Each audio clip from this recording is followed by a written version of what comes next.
Hey, it's Jim Paff again, and this is the Against Nice podcast, where we believe that nice people are evil because they want to run your lives. We promote culture and government that values voluntary decisions left up to you. This is a way to promote justice and kindness that thinks about the needs of others before ourselves. Go to our website, politicsisn'tnice.com, and join our email list. The button's right there at the top right, politicsisn'tnice.com. Got a special treat for you today. My friend Charlie Gasparino is going to be on the podcast. Charlie's been a friend for many years, one of the great reporters in the country. He's on Fox Business. You see him there regularly, particularly on Neil Cavuto's program and others too, as well as Liz Clayman's in the afternoon. Charlie's got great insights on what's going on in finance and in politics, and we have a really good discussion ranging in that area. So let's get ready for our podcast with Charlie Gasparino. Welcome, everybody. Got my friend Charlie Gasparino on the phone. I appreciate you coming on today. This is like a real reporter. You know, there aren't many of those left anymore. We talk about that quite a bit. I think Fox actually, I'm going to be critical. And Charlie, you may or may not agree with me. You may not be able to say anything, but Fox News doesn't always have great reporters. There are a good team of reporters, but there's so much opinion. Sometimes we lose the opportunity just to get the hard facts, and you always do that. Am I missing something here? Or? Well, yeah, I think you are. I mean, I think there's some. I think the controversy of opinion, as the controversy of opinion on the editorial pages of the New York Times, at the Wall Street Journal, often overshadows, the guys that do the grunt work and do the just get out there and do the facts. And, I can go down the line on how many really good people we have that do that break stories, that are doing amazing work through the coronavirus, through the pandemic. And I don't want to mention one without mentioning the other. And, because and I'll forget a few, but they're all out there. And it's interesting. They relish just telling the facts. And I think Fox does not get the credit it has for the really good straight news reporting it has. And like I said, we have big personalities. I mean, Sean Hannity and Tucker and Laura Ingraham, they're all great, political personalities, and they sometimes overshadow the work we do. I'm not taking anything away from them. They're amazing on TV, and they're really smart people, but it's the same thing with, I see this all the time. I mean, where does most of the controversy from the New York Times come? Well, it's not most, but often it's from the editorial page. You know what I'm saying? You get that at the Journal as well. I mean, these are, and when you're an editorial writer, and because I do some of that on the side, I do that for the Post, New York Post. You're paid to be provocative. When you are a news reporter, you're paid to just kind of tell it pretty straight. And that's the difference. That's why it's somewhat, it's just part of it's the DNA of the job. I mean, and it's doesn't make our job any less fulfilling, because we kind of like what we do. Yeah, it is interesting what you say about the New York Times. I mean, about 10% of the news reporting is this really hard, focused, opinionated, especially on the big stories, but the day-to-day stuff and the stuff behind the front fold or the front bunch of the page there is, a lot of interesting and good stuff. Yeah, straight. I mean, they do a great job, and some great reporters there. I happen to think Maggie Haberman's a really good reporter. I say that for no other reason, but I know her a little bit, but I read her stuff, and it's really good, and it's mostly pretty straight, and as much as the president likes to complain about it, she gets it right generally. You know what I'm saying? And like not generally, she gets it right, and we all sort of make mistakes along the way. We're a victim of our sources. By the way, anonymous sources are if we're going to go there, they're a must in journalism. I don't care what anybody says. Donald Trump was an anonymous source for years, I spoke with him on background basis a lot. He understands clearly. I mean, he used to call people up with a pseudonym and give them background stories. I mean, John Bannon, what was his name? John Bannon. Steve. I can't remember, but not fake news. Let's put it that way. I mean, Donald knows that. It's part of his shtick as someone who's known him, and I like him. I know him personally. Is this whole thing where he now has to create enemies. It's all political, and some of it is warranted. I mean, a lot of people in the press absolutely hate him. I don't put Maggie Haberman in that category. As a matter of fact, I think she kind of she treats him like she would treat anybody else. But a lot of reporters despise him more than they should. Based on his record and what he's done and the type of person he is. Yeah, that's what's interesting. I'm personally supportive of the Trump presidency. I get these times when I just want to kick myself, and other times where I'm cheering and really ready to go. And I take a very I take a very libertarian kind of stance, and libertarian-minded people really hate Donald Trump, or many of them, not all. Justin Amash, a friend of mine, being a key among them maybe at the present. But, you can't look back at the record and get too upset the guy. Yeah. Listen, look at what he did in the face of this crisis from an economic standpoint. It'll just be, he did the opposite of what Herbert Hoover did when he was faced with an economic shock. Back then it was the 29 crash. I mean, the whole government was restrictive. It was higher interest rates. It was higher taxes. It was tariffs. It was all these things that sort of curtailed the flow of capital. Trump and the administration right now is doing just the opposite.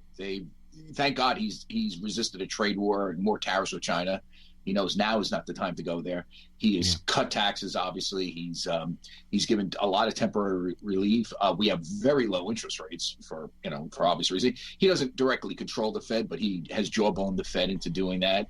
The Chairman Powell. So, that's the good part. The bad part, I think, is when he sort of veers in. He sees his presidency in deep trouble right now. When a guy like Donald Trump, if you know him, his there's no filter. It's like what's in his head comes out his mouth almost immediately.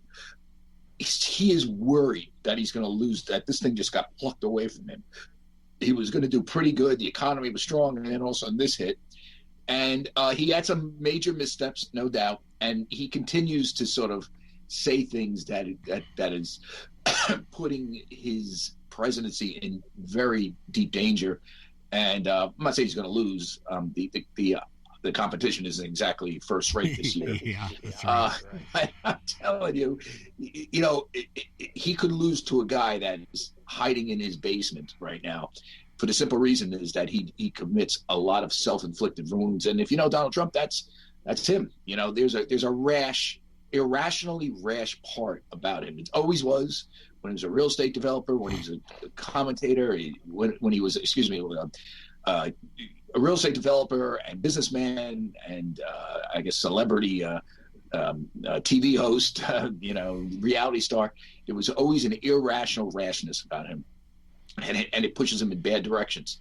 And I think that his comments about shooting up detergents, musing about that. I mean, that's kind of not the time even to be sarcastic, or to at least let everybody know you're sarcastic when you do it.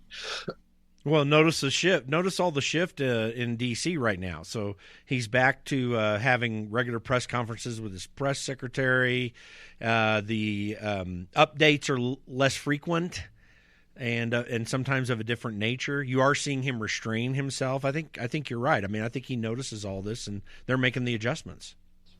Yeah, and they have to, because he could lose to a guy that's in his basement right now.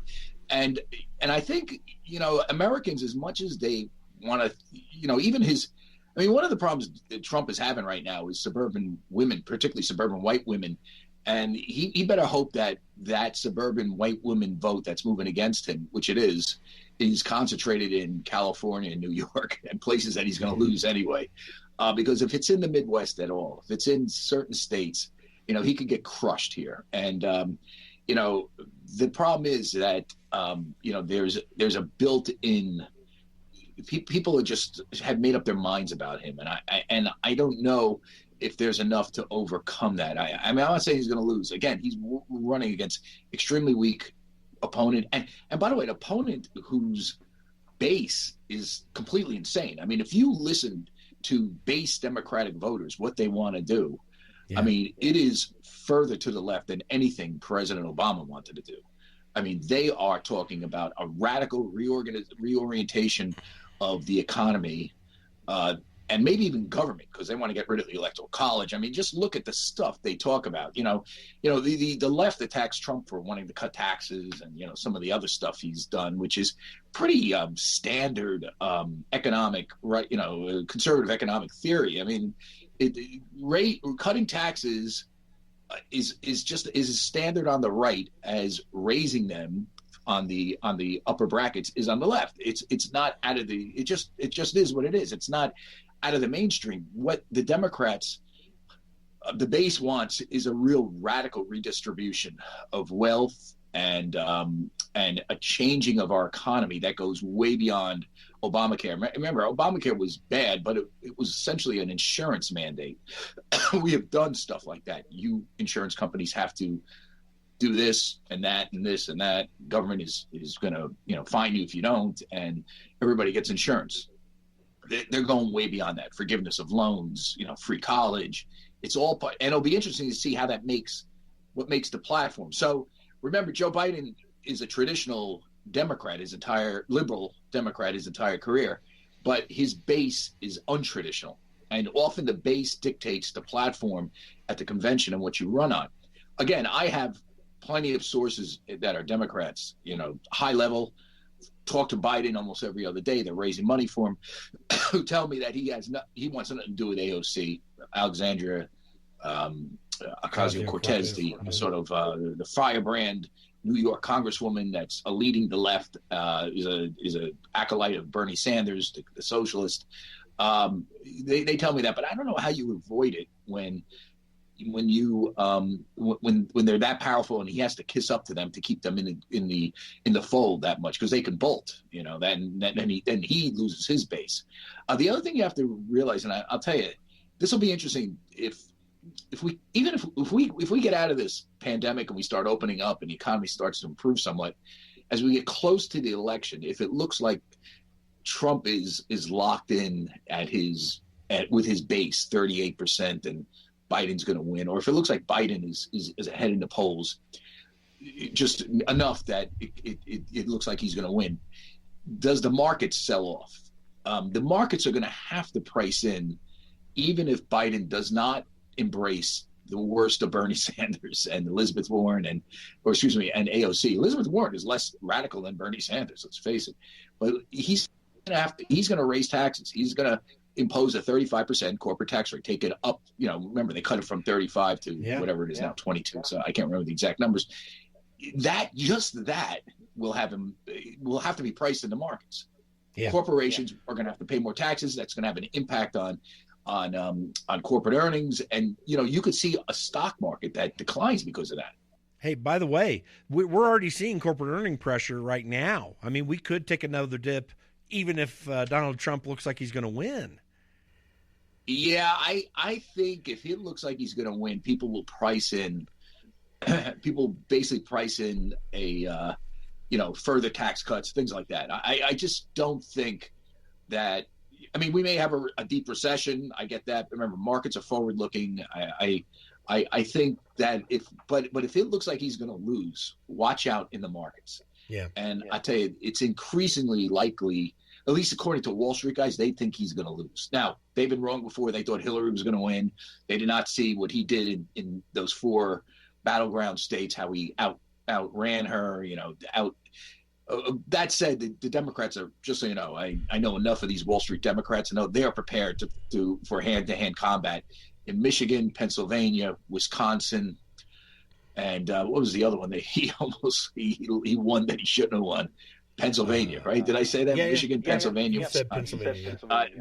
There's gonna be hand-to-hand brutal hand-to-hand combat. They know why they lost the last time. African American voters are going to be key to their strategy. They believe that they underperformed with African Americans the last time. This time, they believe they'll do a lot better. And so you just remember, it's not going to be that easy to. He may be Sleepy Joe, but he's got a good plan going into this thing. Hillary ignored those states, by the way.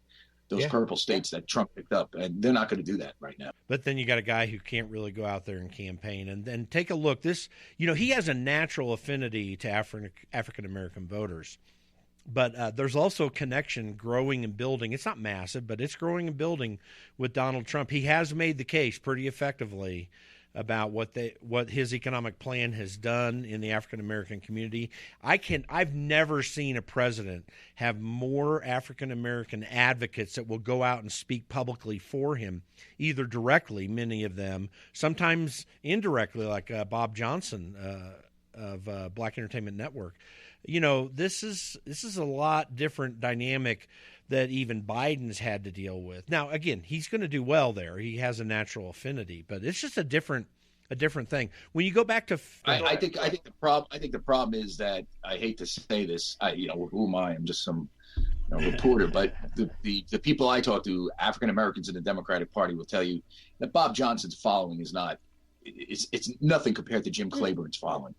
It's not even close. Yeah. And Trump, and by the way, and for every sort of black personality that he's won over, like a Kanye West, he's just some of his rhetoric and his harshness has turned off others. And the other thing is, and this is like where it wasn't his fault, so to speak. He's not going to have the economy to run on. The Trumpkins had a very, very powerful economic message going into this thing. Economy's good. Black unemployment is going down. Wages for average Americans are going up. The Democratic Party is the party of socialism. It's hard to make all those arguments now, including the socialism part, because we're embracing temporary socialism right now. It is what it is. Yeah. Listen, you talked about the standard Republican cut taxes thing. But the standard Republican success economically comes from something different. It comes partly from the taxes. It really comes from the regulations. No one talks about in the Reagan administration the effects of the Grace Report. We cut the Federal Register by half on the back end of the Grace Commission. That was probably that, and what Volcker did in the Fed were the key factors that allowed economic growth then. It's the same thing in the Trump administration. He's been so well focused on trying to cut regulation. He hasn't gone all the way, but he's done some significant things. And he stopped some significant things from being promulgated, which really would have shut down the economy. So he has been really focused in some areas that are helpful. But I agree with you. It's going to be a challenge. And actually, I don't even think we know what the effect is yet of this downward economy. Will people tie it directly to Trump? Will they give him a pass on it and remember the good old days, so to speak, just a few months ago? This is really up in the air, in my opinion, still. Well, the markets, Jim, are predicting a V-shaped recovery. Now, a lot of people say that it's impossible. It's not going to happen. I will say this. The fact that he did deal with regulations the way he did, the fact that we have – there's less headwind in restarting this economy than it would be if Obama had to restart the economy. We don't have tight. You can frack wherever you want almost these days. You can, all those regulations that burden businesses in the past will not burden them as we come out of this. So maybe the administration, which I know they keep touting this, is right that we're going to get a V. I wonder, though, if the economy is not going to help him or hurt him that much. It takes away arguments from him, clearly. I just wonder if his demeanor is going to hurt him. He clearly, listen, we can go around and around on this. I see my Facebook and Twitter feed. He clearly did not take this as serious as he should have soon enough. He's not the only one, but he didn't, and he's the president. He's the guy with his who's supposed to have the best information. He said some outrageous things on the campaign trail. It's going to be thrown in his face constantly. That remark about detergents is going to be a campaign ad that's going to be shown every day for about a month.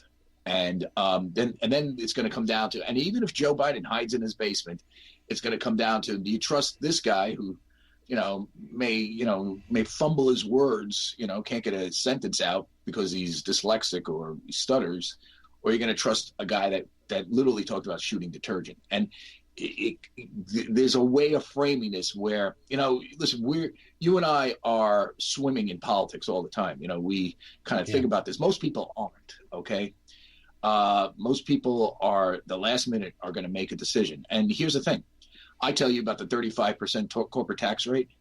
Some guy or woman in suburban, Detroit doesn't care about that much. They're worried about the kids' future, their future, who's running the country. Is he a nice guy? Is he crazy? And I think that's where Donald Trump could be really hit hard. He's temperament. He's irrationally rash and way too much. I mean, everybody has their moments. His seem to be once a day sometimes. And I think that is going to hurt him. And, maybe not. Maybe the competition is so weak. I mean, Joe Biden being in his, and I think it's purpose. They're doing this purposely. Let Trump suck all the wind out. They think the more he speaks, the better ads they have. And I'm telling you that this is a concerted thing. They think they're going to get a pretty smart woman as their running mate who can make an effective case. They think that either Klobuchar, who can fight Harris, who pretty tough customer and no dummy, Kamala Harris, or the woman from Nevada. This is her name I keep hearing now more. I'm forgetting. Catherine Cortez Moscow or Moscow Cortez. I don't know. Yeah. They can effectively make the case for him as well. They're good prosecutors. So I've thought about this because actually, in effect, it's almost exactly the McCain-Palin thing that they're hoping can help them. And I would submit that Sarah Palin certainly fired up the base, so to speak, at least early on. Of course, they started pushing her off to the side a little bit, but still, she was out there. She was saying her deal. It just didn't bring McCain over the top. I think there are a lot of correlations. Well, I mean, you had a financial crisis, too. And he made some really monumental mistakes. Let's face it. I mean, well, when he got off the trail after he said, let's take a break from the campaign. Obama came out definitely and said, no, let's try to figure this out. I remember that whole thing because I was covering the financial crisis at CNBC at the time. And, some of this was moving the markets. Palin happened to be a particularly bad candidate, someone who, really had a very parochial worldview. So, you think Kamala Harris doesn't? No, Kamala Harris is more worldly. I'm telling you. I mean, Kamala Harris knows where Russia is on the map. I mean, I'm telling you. Palin's worldview was Alaska and that town she grew up in, and a few, and she had some good political instincts, but she could have used another 4 years of prepping. Kamala Harris is there already, whether you like her or not. That's a whole story. Is it she's very California and very liberal, but I find that to be still very much the same kind of parochial problem, and she is the likely vice presidential pick. Let's just be honest. She's not going to sound incompetent, and I think the problem with Palin is. I'd say she is incompetent. She came across incompetent. She couldn't, she's not very well read. I mean, just all the things that you can attack. She was easily attacked on. Listen, she gave when she gave the speech during the convention. I thought that was great. I was crying. I was like, we're gonna win this. She was sticking it to Obama in every way possible. Right after that, she was asked one sort of pretty innocuous question by Katie Couric, and she failed. I mean, you cannot be prepared for stuff that she wasn't prepared for. And part of it was she wasn't around enough. Again, Wasilla, governor of Alaska. Listen, if you're a senator, okay, which Kamala Harris is, You're getting briefings every day by really smart people on all sorts of stuff. When you're the governor of Alaska, you care about oil prices. Okay, I get it. But when you're a senator from California, one of the biggest states, the biggest state in the country, you are getting briefings on everything from the economy to health policy to national security. I'm leaving it. It's everything. It's everything. And you're getting briefings from the really smart people.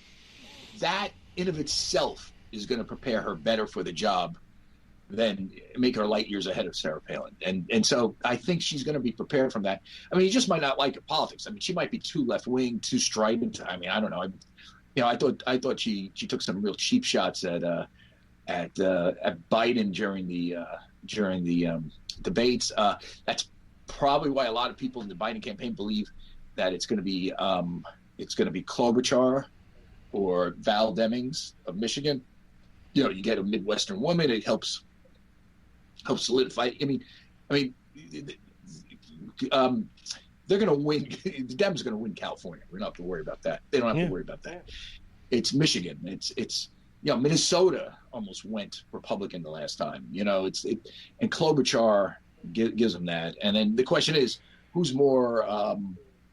better if they have to step in? I mean, that's going to be an issue for Biden too. Is he going to last 4 years? I mean, that's going to come up. So let me throw this out at you. There's no doubt that being on Capitol Hill, I spent there 8 years hearing all these same kind of briefings that these members of Congress get. It's helpful. It's going to take the person. So let me put this. I even think you could see him make something as stupid an idea of Gretchen Whitmer. I mean, just to try to take Michigan. And who knows what's going to happen there. But it's going to be a crazy race. Let's put it that way. I mean, Joe Biden feels not ready for prime time. He might show up suddenly. So we'll see what happens. The only thing I would say about that, about him not being ready for prime time, is everybody said his best day would be his first day on the campaign trail. Never would win that, and then he won. There's a degree of he's a tougher guy than people realize, and if you know him, he does a lot better one-on-one than he has a stutter, so he sounds flummoxed at times. And then, by the way, that may hurt him during debates. I mean, I don't know. Donald wasn't the greatest debater either. He was just a junkyard dog. So, who knows if this devolves into a screaming match between the two, who wins. But remember, he's been underestimated his entire this entire race. I mean, he was not supposed to win. First day was his best day. I heard it again, and yet he's here. And I remember when he lost Iowa, everybody was saying it's over for him. And one of his advisors called me because he saw something I tweeted out. The guy's on Wall Street, one of his top guys, and he said, "Listen, here's how we're going to win." And he laid it out. And he says, and we match up really well against Donald, and here's what we're going to do with him. And so far, that guy's been right. So, I mean, he's not campaigning. Remember, Hillary was out there campaigning this time. He's not out. He's not campaigning, and he's running just according to the polls, he's doing fine.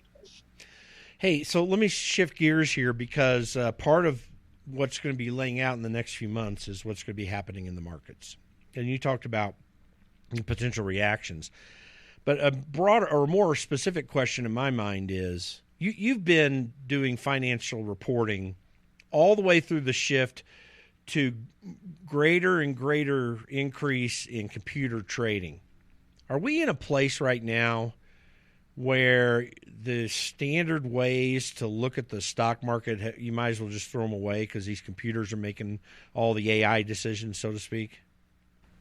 No, I don't.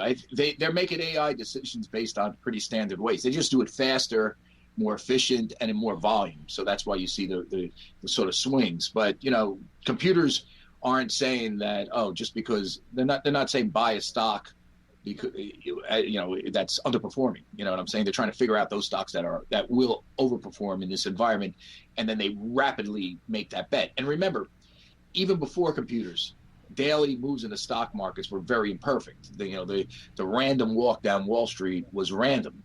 That was the prevailing market theory at the time, and for years, I mean, it still is that it's imperfect in the short term, but it shows you a gradual perfection of where GDP and corporate earnings are going. And I think what you have with this is that the random walk is more pronounced because of the efficiency of a computer as opposed to a human being, and the volume that can be traded at any given time. So those bets on the market become much more fluid. Now, right now, the bets are showing that we're going to come out of this. That could change, obviously. Who knows? But I mean, that's what they're showing right now. A lot of smart people that don't computer trade, make calls and then call the computer to trade. Guys like Warren Buffett are if you notice, they're sitting on a lot of cash right now, because they don't think this is going to last. It's interesting. Buffett during 2008, was basically raking people over the coals. He was, buying Goldman Sachs at a huge dividend. I think he bought a convert out of them. He gave them a lot of money, and they paid up for it. He took it. He made big bets. I think in Bank of America he was also in. So remember, in 2008 he was buying. He's not buying now, and that tells you something. He's really worried that no amount of Fed easing can really, or even fiscal stimulus can get us out of this. I don't know if that's true or not. I'm sure he's been wrong in the past, but that's, and one thing that I also, what's scary about this market, and I was talking to a very senior Wall Street guy yesterday, like a number two, he is the number two at a bank. And we were talking, and he asked me about the markets. And I asked him, and he said, what scares him is he can't even go into munis. Right now, and that's my opinion. I got out. I was big into munis. I don't own individual bonds, but I own a lot of mutual funds and munis. I got out of it because in the past, with all this easing, you would think munis would be fine. I just don't know who's going to be, traveling, who's going to be. Remember, municipal bonds often, the New York State MTA is a huge bond issuer. Yeah. Who's going to be riding the subway that pays for those bonds? Illinois has got years of fiscal mismanagement, obvious bad stuff that went on there. But now it's coming home to roost, so to speak. So, and all these municipal budgets are going to have huge holes in them, and they're going to have to figure out, do they make their pension obligations, or do they shaft bondholders? And there may be a combination of both, shafting both. And it's just you can't really go into munis right now. So what do you do in a market like that? Well, then you buy stocks until corporate earnings come in, and you realize that every major business has haircut corporate earnings by X amount, and then the markets fall. And see, that's the doomsday scenario if we don't get a V shape. Now, if we do get a V shape, and I'm not saying it's impossible, I'm just saying it's an if. And Trump and Larry Kudlow, my good friend, think we are. Then this market may be where it is. It should be. We muddle around at the Dow 25,000, which is not bad. We were as high as 30, but still, that's not Armageddon. And the economy repairs itself, and slowly people get back to work. That would be the best thing I think that could happen. But I could see it go in a lot of different directions. And there's no safe haven for money now, except for cash. Well, I'll give you a little anecdotal information. I live here in Woodland Park, Colorado. People from Colorado Springs regularly, I'm on a major road that goes up into the mountains if people are going to recreate. So the weekends, this road that goes right through the middle of town is like crunched under normal circumstances. It's been dead for weeks. The last 2 weekends, I can't even turn out of our little shop that we have right in downtown, that my wife and I have in downtown Woodland Park, because the traffic is going crazy. Now, that's anecdotal, but I think the V-shape is a possibility. But I will say this. Another thing that concerns me is when you're racking up so much debt and people are taking money and investing it in these treasury bonds to pay for a $2.3 trillion bill. I mean, if it were a few $100 billion, that's not a lot of money out of the market. Suddenly you got this $2.3 trillion. You got another multiple trillion that they're talking about doing. Suddenly there's not as much money to invest, it seems to me, here. And then the Fed, that you got to pay the piper for that at some time. I think Warren Buffett might be thinking down the line for that too. Well, Bernie Sanders and the left has been advocating something called the modern monetary theory, where it doesn't matter. The Fed will just buy the stuff. We're just recirculating our own money. It used to be a leftist sort of theory. Now it's obvious that the Trump people are advocating that as well right now. To not calling it that, but it's right. Almost the same practice. I have to jump, but let me just make this point and maybe ask me one more question. I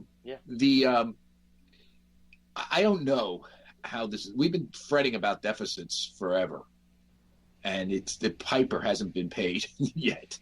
So I don't know.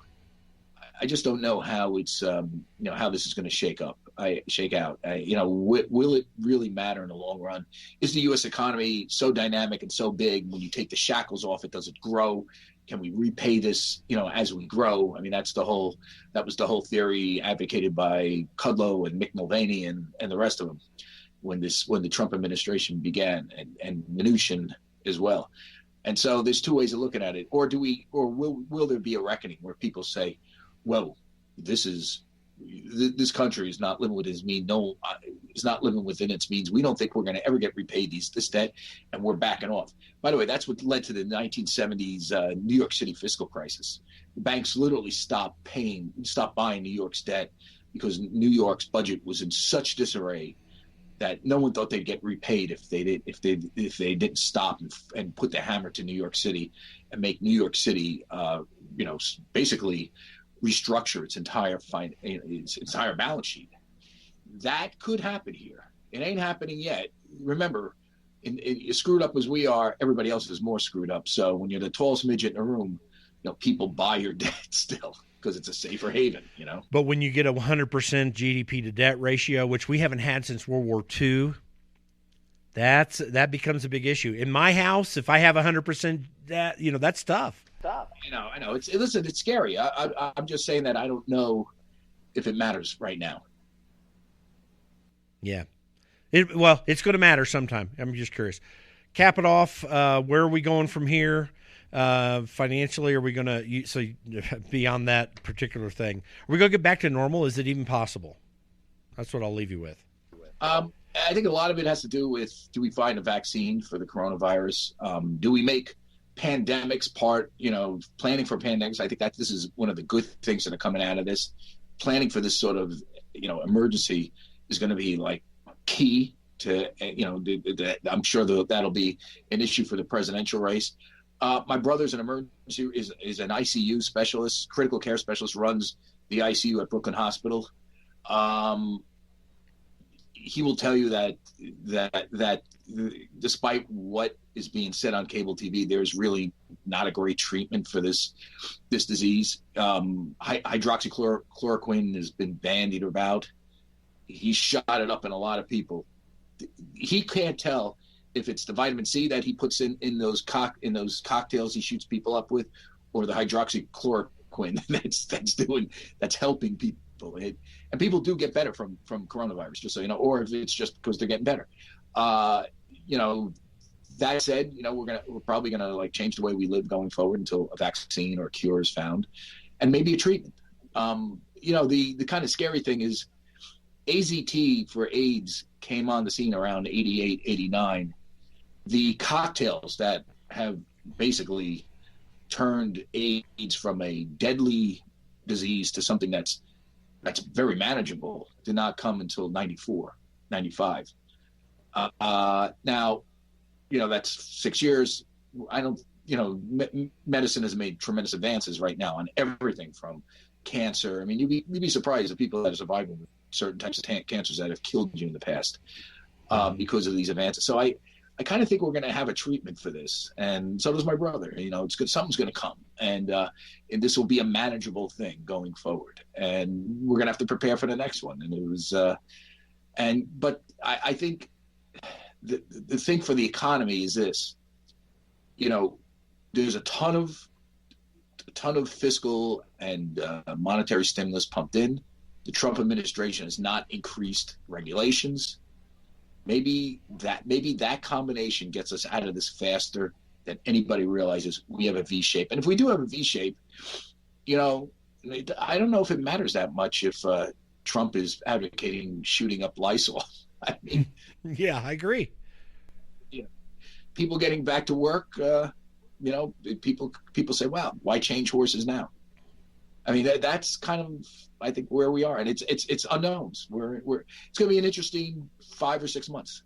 Yeah, the reason they always called them kitchen table issues in politics is because, honestly, it's just what we feel where we're at. It's not as voters. It's not so much what all the prognosticators say. And he actually does that aspect of it very well. I think even a little bit better. Yes, than he does. He does. He can frame that issue. And I think if the economy makes a decent comeback, it doesn't even have to be a V. It doesn't have to come roaring back. Right. A decent comeback. It's going to be, he's got some wind at his back. Although that's a big if, and then if they don't come down to personalities, is Biden awake enough to counter Trump's irrational rashness? And that will be something that the voters will decide if we come out of this, limping, economically. Well, Charlie Gasparino, appreciate your friendship and your expertise. Thanks for taking some time to do this, and anytime. We'll catch up again soon. Thanks, my friend. We'll do it again. Thanks, Jim. Thank you for joining us today on the Against Nice podcast. And again, before you leave us, I just want to ask you, connect with us on our email list and our social media. Go to politicsisn'tnice.com. Click on the Join Our Email List button. We'll get you information related to what we learned here today, but also other information that we're finding out along the way. It'll be a great resource for you. You can also go to our Facebook page, facebook.com/Against Nice, and our Twitter page, @Against Nice. Go check us out there, and we look forward to talking to you, getting your feedback, finding out more from you. Thanks, and have a great day.